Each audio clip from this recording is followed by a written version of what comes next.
लोगों की भलाई करने के लिए अपनी पर्सनालिटी को बुरा बनाना पड़ता है। अगर मैं इलीगल काम नहीं करूंगा तो कोई और बाहर वाला आकर करेगा, जिसे गरीबों की कोई परवाह नहीं होगी। फिल्म का नाम है पथूथाला। कहानी है एक ऐसे दमदार गैंगस्टर की जिससे तमिलनाडु की सरकार भी डरती है। और आज मैं इसी फिल्म की स्टोरी को एक्सप्लेन करने वाला हूँ, इसलिए आप लोग वीडियो को एंड तक देखना। और इसके अलावा आप किस साउथ इंडियन मूवी की एक्सप्लेनेशन वीडियो को देखना चाहते हैं, कमेंट में मुझे जरूर बताना। मैं कोशिश करूंगा कि आपके लिए उस मूवी को भी एक्सप्लेन कर सकूं। तो चलिए शुरू करते हैं।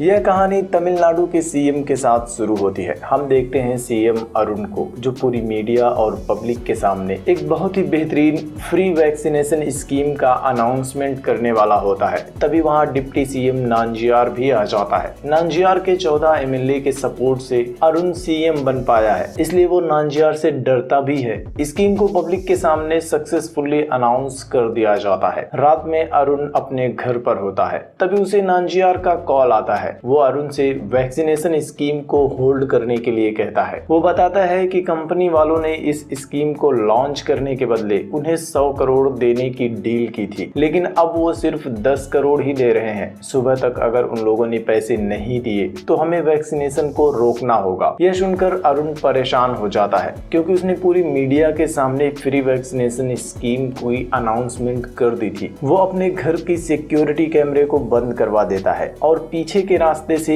बिना किसी सिक्योरिटी के चुपचाप नांजियार के पास उससे मिलने के लिए जाता है, ताकि वो इस प्रॉब्लम को नांजियार के साथ मिलकर सॉल्व कर सके। रास्ते में वो अपनी वाइफ समुद्रा से बात कर रहा होता है, तभी गाड़ी और ड्राइवर सहित उसका किडनैप हो जाता है। अगली सुबह पूरे राज्य में तहलका मच जाता है कि तमिलनाडु के मुख्यमंत्री का किडनैप हो चुका है। पुलिस के साथ साथ सीबीआई भी इस केस की इन्वेस्टिगेशन शुरू कर देती है। इधर स्टेट में अरुण की जगह पर नांजियार को सीएम बनाना था, लेकिन पुलिस को अरुण के मिसिंग केस में नांजियार पर भी शक होता है, इसलिए नांजियार के बदले एक दूसरे नेता करुणाकरन को सीएम बना दिया जाता है। दूसरी तरफ इन्वेस्टिगेशन में सीबीआई को एक लीड मिलती है। सीबीआई वालों को वैजाग में अमीर नाम के एक आदमी के बारे में पता चलता है, जिसका इनडायरेक्टली कनेक्शन एजीआर नाम के एक बहुत ही पावरफुल गैंगस्टर की गैंग से होता है। सीबीआई ऑफिसर्स उसे पकड़ने के लिए वैजाग जाते हैं और अमीर को ऑलमोस्ट पकड़ ही लेते हैं, लेकिन तभी अमीर उन सब से बचने के लिए खुद ही एक ट्रक के सामने कूदकर अपनी जान दे देता है। कहानी यहाँ से 12 महीने के लिए आगे शिफ्ट हो जाती है। सीबीआई वाले अब भी वैजाग में एजीआर की गैंग का काम देखने वाले करीम भाई और उसकी गैंग के पीछे पड़े होते हैं। करीम की गैंग के एक आदमी को सीबीआई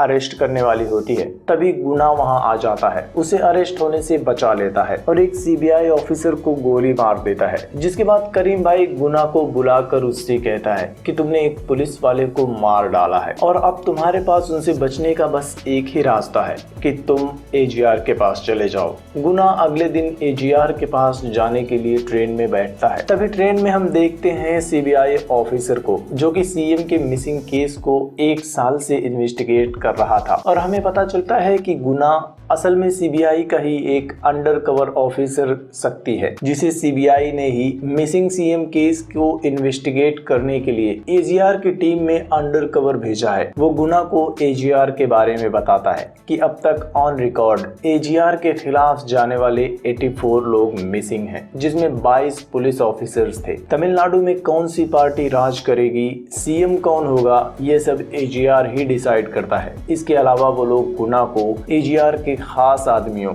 सेल्विन, सिंगा और सबरी की इंफॉर्मेशन भी देते हैं। अगली सुबह ट्रेन नागरकोइल यानी कि एजीआर के इलाके में पहुंच जाती है। पिस्टल नाम का एक आदमी स्टेशन पर गुना को पिक करने के लिए आता है। गुना उसके साथ अड्डे पर जाता है, जहां वो सेल्विन से मिलता है। सेल्विन 3 लड़कों को पकड़कर टॉर्चर कर रहा होता है। इन तीनों में से किसी एक ने एजीआर के खिलाफ कलेक्टर से कंप्लेंट कर दी थी। सेल्विन गुना से उन तीनों में से कंप्लेंट करने वाले को पकड़ने के लिए कहता देता है। थोड़ी देर में गुणा कंप्लेंट करने वाले का पता लगा लेता है, लेकिन फिर भी सेल्विन उन तीनों को जान से मार देता है क्योंकि गुणा अपने क्राइम के पीछे कोई सबूत नहीं छोड़ना चाहता था। अब गुणा नगर कोयल में पिस्टल के साथ रहकर एजीआर गैंग के छोटे मोटे काम करने लगता है। अगले सीन में हम देखते हैं तहसीलदार लीला थॉमसन को, जिसका नगर कोयल में नया ट्रांसफर होता है। वो एजीआर के इलीगल माइनिंग करके सैंड स्मगलिंग करने वाले 44 ट्रक को सीज कर देती है। गुणा और पिस्टल अपने आदमियों के साथ तहसीलदार के घर पर जाते हैं, जहां गुणा को देखकर लीला शॉक हो जाती है और कहती है कि वो ऑफिस के मामलों को घर पर डिस्कस नहीं करती और उन सबको अगले दिन ऑफिस आने के लिए कहती है। यहाँ हमें गुणा और लीला की बैक स्टोरी के बारे में पता चलता है। दोनों एक ही कॉलेज में एक साथ पढ़ाई करते थे, दोनों एक दूसरे से प्यार करते थे, एक साथ जीने मरने के सपने देखते थे। लेकिन एक दिन गुणा का दोस्त क्लासरूम में ही सुसाइड करने की कोशिश कर रहा होता है। गुणा किसी तरह से उसे बचा लेता है। गुणा का दोस्त उसे कॉलेज के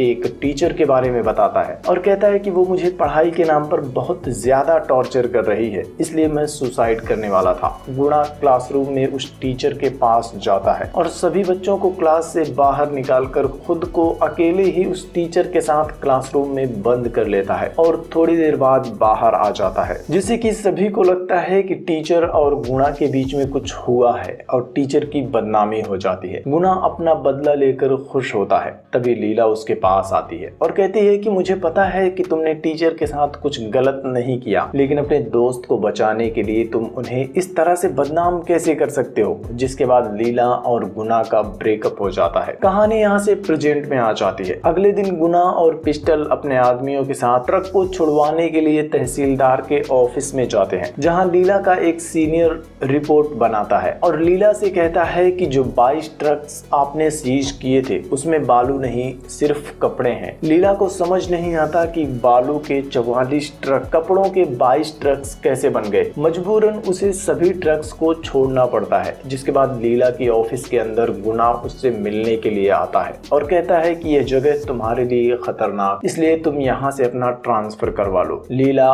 उसकी कोई भी बात मानने से इनकार कर देती है। यहाँ से सीन नांजियार की तरफ शिफ्ट हो जाता है, जो सीएम करुणाकरण के ऑफिस में जाता है और करुणाकरण पर गुस्सा होता है क्योंकि करुणाकरण एजीआर के सपोर्ट पर उसकी परमिशन के बिना ही सारे काम करता है। दोनों के बीच बहस होती है, जिसके बाद नांजियार करुणाकरण से कहता है कि ठीक है, तुम एजीआर के लिए अपनी वफादारी दिखाओ और अब मैं तुम्हें दिखाऊंगा कि मैं क्या कर सकता हूँ। सीएम को धमकी देने के बाद नांजियार वहाँ से चला जाता है। नांजियार रात में रुबाय नाम के एक आदमी को कॉल करता है जो समंदर में इलीगल स्मगलिंग कर रहा होता है। वो रुबाय को कन्याकुमारी के उपचुनाव में एजीआर के कैंडिडेट के अगेंस्ट चुनाव लड़ने के लिए कहता है। रुबाय भी एजीआर का दुश्मन होता है, इसलिए वो नांजियार की बात मानकर इलेक्शन लड़ने के लिए तैयार हो जाता है। अगली सुबह सीन एक ओल्ड एज होम की तरफ शिफ्ट होती है, जहां हम देखते हैं एक सोशल एक्टिविस्ट को जो चर्च के फादर से वीडियो कॉल पर बात कर रहा होता है और हम देखते हैं कि फादर ने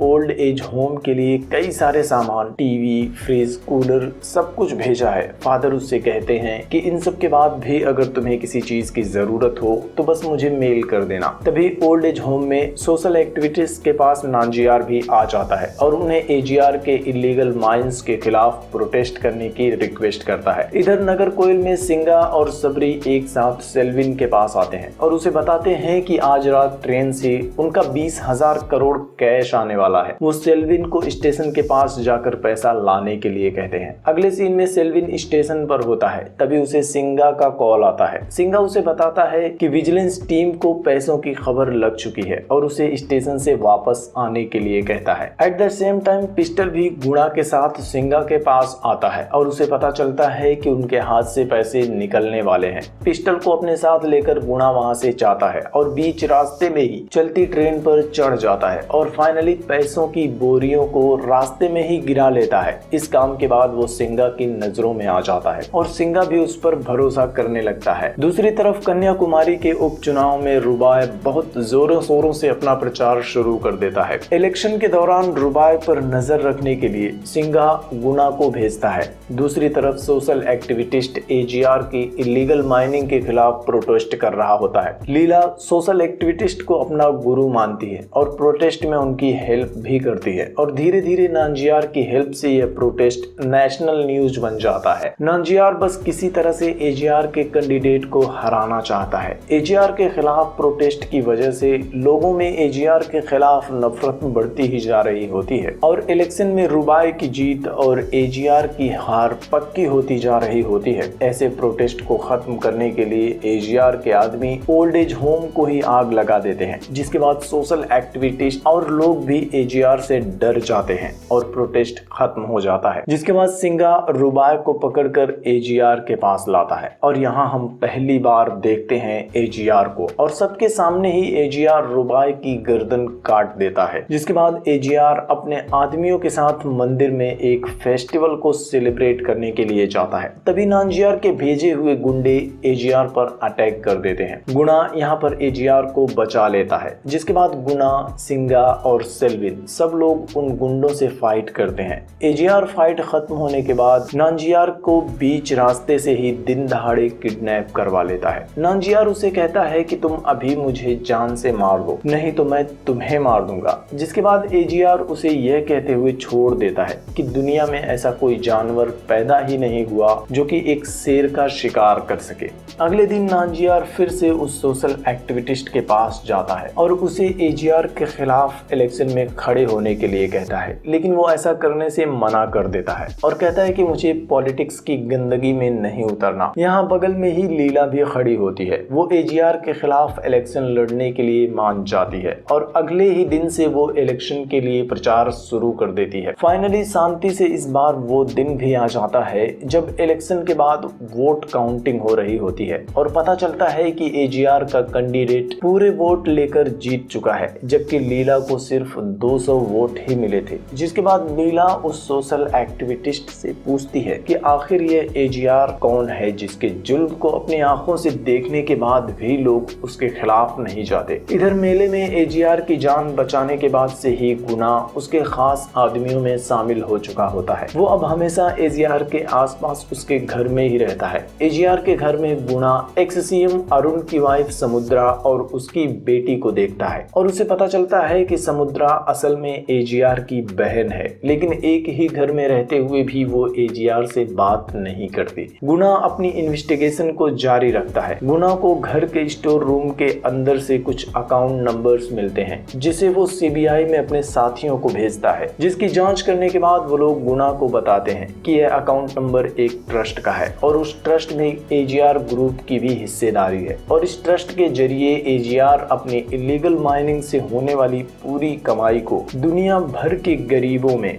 अनाथ आश्रमों में, वृद्धाश्रमों में और कई सारे हॉस्पिटल्स में डोनेट करता है। एजीआर उतना बुरा नहीं है जैसा कि वो दुनिया के सामने दिखाई देता है। दूसरी तरफ लीला और सोशल एक्टिविस्ट एक सेमिनार में होते हैं जहां चर्च के फादर उनका वृद्धाश्रम जलने के बाद उनको एक नया घर डोनेट कर रहे होते हैं। फादर उन सबको बताते हैं कि यह सब कुछ आपको उसी एजीआर ने दिया है जिसे आज तक आप सब बुरा समझते हैं और उन्हें एजीआर की पूरी सच्चाई बता देते हैं। लोगों को अपनी गलती का एहसास हो जाता है। वो एजीआर के घर पर उससे मिलने के लिए आते हैं। जो लोग कल तक एजीआर से नफरत करते थे वो अब एजीआर की लंबी उम्र के लिए प्रार्थना करने लगते हैं। एजीआर की सच्चाई जानने के बाद गुना भी कंफ्यूज हो जाता है कि वो अब क्या करे, सीबीआई का साथ दे या फिर एजीआर का। इसी बीच एजीआर को पता चल जाता है कि आखिर उसकी गैंग का वो गद्दार कौन है जिसने विजिलेंस टीम को स्टेशन पर आने वाले पैसों की इंफॉर्मेशन दी थी। वो कोई और नहीं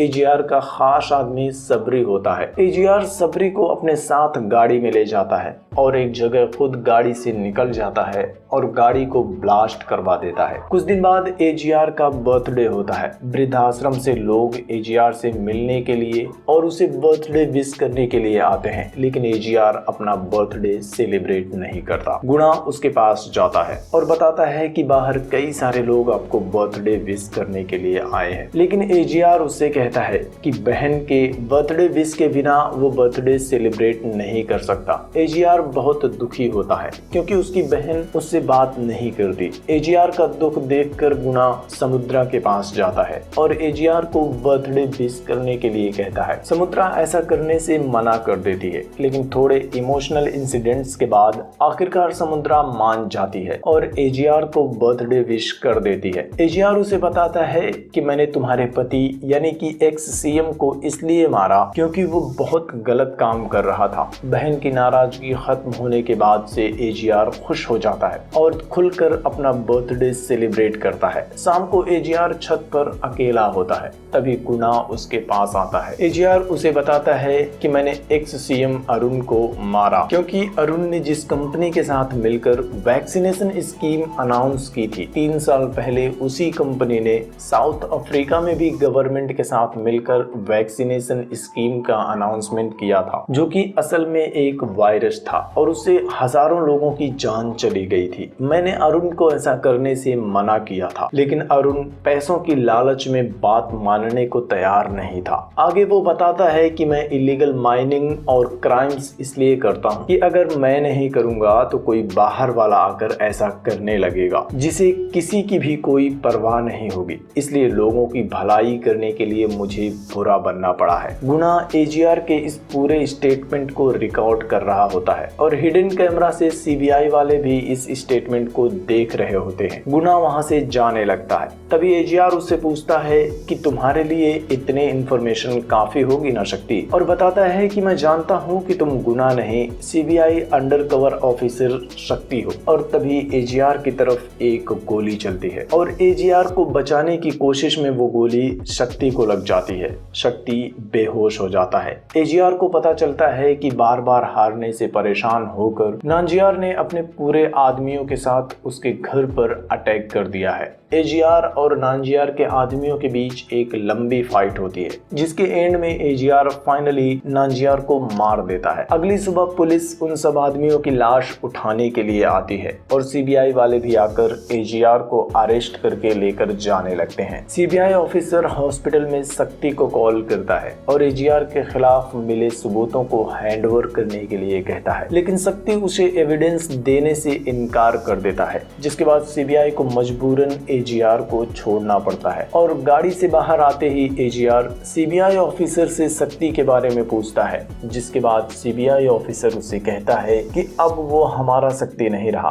अब वो आपका गुना बन चुका है। एजीआर अपने हेलीकॉप्टर में बैठकर वहां से चला जाता है और फिल्म यहीं पर खत्म हो जाती है। फिल्म आपको अमेज़न प्राइम वीडियो पर देखने के लिए मिल जाएगी और मुझे उम्मीद है कि आपको यह कहानी और मेरा एक्सप्लेनेशन पसंद आया होगा। तो प्लीज वीडियो को लाइक करना, शेयर करना और ऐसी ही और भी साउथ इंडियन मूवीज की एक्सप्लेनेशन वीडियो को देखने के लिए चैनल को सब्सक्राइब करके बेल आइकन को भी प्रेस कर लेना, जिससे कि आपसे मेरी कोई भी नई वीडियो मिस ना हो सके।